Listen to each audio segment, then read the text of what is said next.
নিখিলবঙ্গ মেধা উৎকর্ষ অভিযান, সেট ৮, বিষয় বাংলা।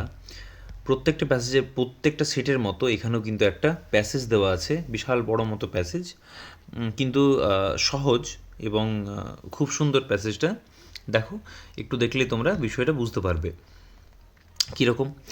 ছাত্রজীবনে শিক্ষামূলক ভ্রমণের গুরুত্ব অপরিসীম। হ্যাঁ, তোমরা সবাই মোটামুটি ঘুরতে যেতে ভালোবাসো। কি ঘুরতে যেতে ভালোবাসো তো? প্রতিদিনের একঘেয়েমি রুটিন মাফিক জীবন থেকে কিছুটা স্বস্তির আনন্দ। তাই সুমনরা সপরিবারে 24শে ডিসেম্বর পরীক্ষা শেষে দিল্লি বেড়াতে যাবে ঠিক হলো। যে দিল্লির ছবি সুমন ইতিহাস ভূগোলের পাতায় দেখেছে, তাকে এবার নিজের চোখের পাতায় দেখবে। আনন্দে আত্মহারা হয়ে দিল্লি যাত্রার দিনটির জন্য অধীর আগ্রহে অপেক্ষা। পরীক্ষা শেষে যাত্রার দিনও এসে গেল। সবাই মিলে হাওড়া স্টেশন থেকে কালকা মেলের সংরক্ষিত কামরায় আসন সংগ্রহ করল। প্রায় 23 ঘন্টার যাত্রা কাটিয়ে দিল্লিতে অবতরণ। পরদিন সকাল থেকে বাসযোগে শুরু দিল্লি ভ্রমণ। বাস থেকে নেমে একে একে দেখা হলো লালকেল্লা, যন্তর মন্তর,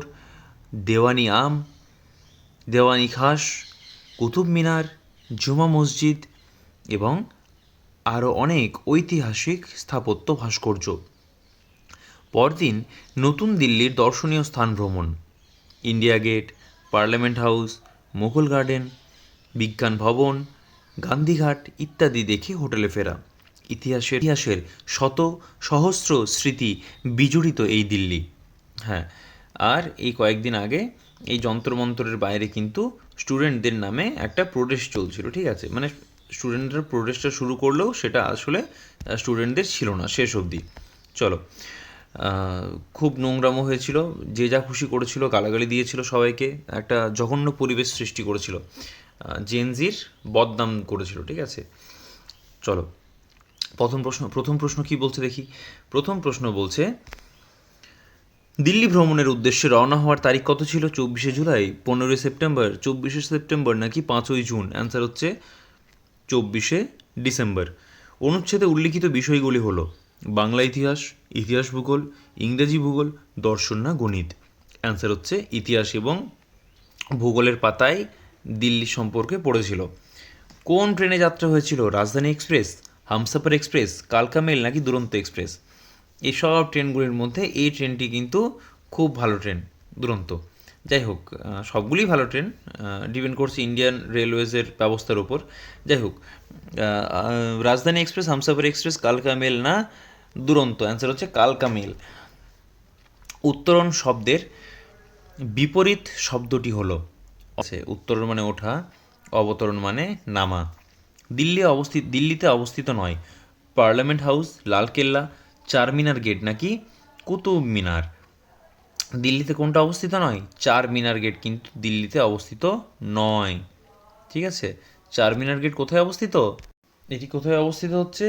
চারমিনার গেট হচ্ছে কোথায়? এটি হচ্ছে তেলেঙ্গানা রাজ্যের হায়দ্রাবাদ শহরের কেন্দ্রস্থলে অবস্থিত, ঠিক আছে? একটি মুশি নামে একটা নদী আছে, ওই মুশি নদীর পূর্ব তীরে অবস্থিত একটা হচ্ছে ঐতিহাসিক সৌধ এবং মসজিদ, ঠিক আছে? এখানে বিশাল ইতিহাস আছে এই সম্পর্কিত, কিন্তু আমাদের এসব না জানলেও চলবে। আমাদের শুধু এটুকু জেনে রাখা উচিত যে চারমিনার গেট কোথায় অবস্থিত, এটা হচ্ছে হায়দ্রাবাদ, তেলেঙ্গানা, ঠিক আছে? মায়াদ্বীপে কোন গাছটা মাথা উঁচু করে থাকে সবসময়? একটা তাল গাছ, একটা শিমুল গাছ, নারকেল গাছ নাকি পাইন গাছ? এটার অ্যান্সার হচ্ছে আমাদের একটা শিমুল গাছ ছিল। সেই একটা শিমুল গাছ মনে হয় জলের নিচ থেকে উঠে এসেছে, যখন জল ভরে যায় নদীতে, সব ডুবে যায়, কিন্তু শিমুল গাছটা মাথা তুলে দাঁড়িয়ে থাকে। বিশেষণ পদটি চিহ্নিত করো। আমাদের জন্য মামাবাড়ি থেকে আসতো একটা বড় নৌকা। মামাবাড়ি কি? মামাবাড়ি হচ্ছে একটা জায়গার নাম, তাহলে সেটা হচ্ছে বিশেষ্য। নৌকা এটাও হচ্ছে বিশেষ্য। বড়, বড় হচ্ছে কোন একটা বস্তুর দোষ গুণ অবস্থা বোঝানো হচ্ছে, তাহলে বড় হচ্ছে আমাদের অ্যান্সার, ঠিক আছে? তারপরের প্রশ্ন কি বলছে? আমার মার বাপের বাড়ি, আরও একটা প্রশ্ন আছে এর আগে। যতীন কোথায় দর্জিদের দেখা পেয়েছিল? যতীন কোথায় দর্জিদের দেখা পেয়েছিল? বাজারে, মাঠে, হাটে না শহরে? একটা মাঠের মধ্যে। আমার মার বাপের বাড়ি গল্পে লেখিকার মায়ের নাম কী ছিল? শরৎ শশী, পূর্ণ শশী, ভগবতী দেবী নাকি সন্ধ্যামণি? বাহ, খুব সুন্দর সুন্দর অপশানগুলো দিয়েছে। এখানে হচ্ছে পূর্ণ শশী। এই শরৎ শশী নামটা আমরা কোথায় পেয়েছিলাম বলো তো? যদি মনে পড়ছে তাহলে অবশ্যই কমেন্ট করে জানিও। আচ্ছা, নজরানা কথার অর্থ কী? নজরানা কথার অর্থ হচ্ছে নজরবন্দি, উপহার, নজরে রাখা নাকি কৌতূহল। নজরানা শব্দের অর্থ হচ্ছে গাছপালা ভেঙে কামানের গোলার মতো বেরিয়ে এলো, গন্ডার, নীলগাই, বাইসন নাকি হাতি? অ্যান্সার হচ্ছে গন্ডার।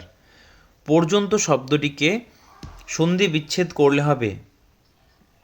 আমি প্রত্যেকটা অপশন পড়ছি না, তোমরা শুনলে আরও বেশি কনফিউজ হয়ে যাবে। সরাসরি অ্যান্সার বলছে এটা পরিযুক্ত অন্ত, আর তোমরাও এভাবে মুখস্থ করবে। পরিযুক্ত অন্ত হচ্ছে পর্যন্ত। কোনটি বেমানান? কোনটি বেমানান? পিংলা, বাতাসি, ইছামতি আর লুসাই।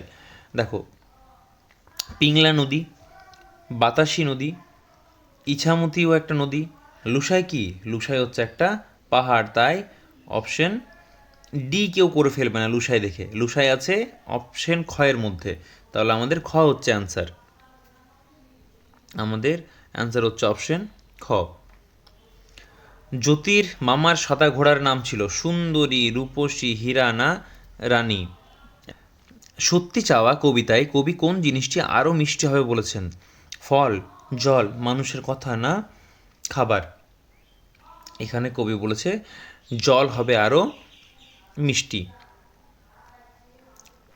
পটগুলটিস খেলাটি কী দিয়ে খেলা হতো? কাঠকুটো, ইট পাথর, নরম কাদামাটির গুলি নাকি বালি সিমেন্ট মাখা? এটা হচ্ছে নরম কাদামাটির গুলি। পাকোয়া নদীটা চড়া হবে 50-60 হাত, 70-80 হাত, 20-30 হাত নাকি কোনোটিই নয়? এখানে পাকোয়া যে নদীটি ছিল, সেই পাকোয়া নদীটি কত? 70-80 হাত চড়া হবে, ঠিক আছে, 70-80 হাত। সুনীল গঙ্গোপাধ্যায়ের সৃষ্ট চরিত্র, সুনীল গঙ্গোপাধ্যায়ের সৃষ্ট চরিত্র কাকাবাবুর আসল নাম কী ছিল? রাজা রায়চৌধুরী, রাজা চক্রবর্তী, রামপাল বসু না রাজদীপ রায়? রাজা রায়চৌধুরী হচ্ছে অ্যান্সার। বর্গীয় জ বর্ণটি অল্পপ্রাণ বর্ণ, চ, ছ, বর্গীয় জ, ঝ, ইয়। আচ্ছা, অল্পপ্রাণ বর্ণ, মহাপ্রাণ বর্ণ, স্বরবর্ণ নাকি নাসিক্য বর্ণ? অ্যান্সার হচ্ছে অল্পপ্রাণ বর্ণ। কীরকম না চ, ছ, বর্গীয় জ, ঝ, ইয়, অর্থাৎ তৃতীয় স্থানে আসছে, তাই এটি হচ্ছে অল্পপ্রাণ। নাইওরি কথার অর্থ কী? পূর্ববঙ্গের কোনো বধূর স্থলপথে না হবে না? পূর্ববঙ্গের কোনো বধূর, হ্যাঁ এই তো, পূর্ববঙ্গের কোনো বধূর জলপথে বাপের বাড়ির যাত্রাকে বলা হয় কি?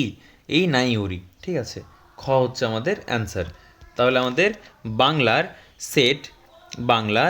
সেট কত থেকে কত হলো? আমাদের সেট 1 থেকে সেট 8 অবধি আমাদের কিন্তু কমপ্লিট হয়ে গেল, ঠিক আছে।